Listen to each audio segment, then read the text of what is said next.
Méditation du 14 octobre. Je t'établis pour être la lumière des nations. Je t'établis pour être la lumière des nations, pour porter mon salut jusqu'aux extrémités de la terre. Ésaïe 49, verset 6, version du second. Beaucoup ont associé le christianisme à une vie monastique ou d'ermite. On dit que le premier ermite chrétien était Paul de Thébès, 227 à 342 après Jésus-Christ. Alors, âgé de seulement de 22 ans, cet homme s'est enfermé dans une grotte et y est resté jusqu'en 340. Il a vécu la majeure partie de sa vie loin des gens et en prétendant être chrétien. Qui cet homme a-t-il éclairé, alors enfermé dans une grotte? Siméon le Stylite est un autre exemple classique de ce type de croyant. Après avoir été anachorète, c'est-à-dire un solitaire qui se livre entièrement à la contemplation, pendant un peu plus d'une décennie, il a gravi un pilier de 22 mètres de haut sur 1,50 m de diamètre et il a vécu là pendant 30 ans. Ces personnes, ainsi que toutes celles qui ont la même mentalité, ont caché la lumière que le Christ leur avait donnée. Ils ont pris leur lampe et l'ont placée sous la table, là où elle ne pouvait éclairer personne.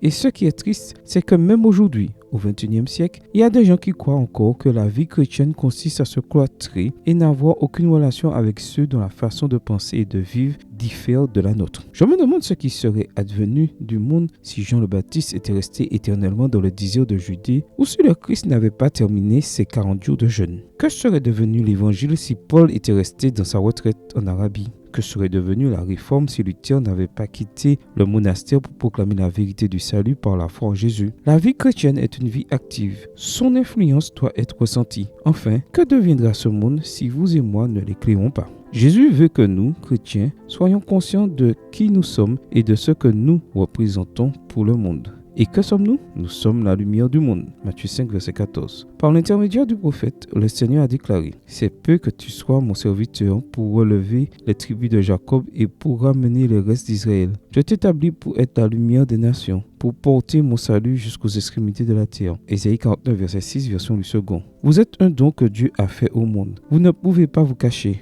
Vous êtes l'instrument qui détient la lumière, qui doit éclairer une société qui vit dans l'obscurité totale. Amen. Bonne journée à vous et que le Seigneur vous bénisse.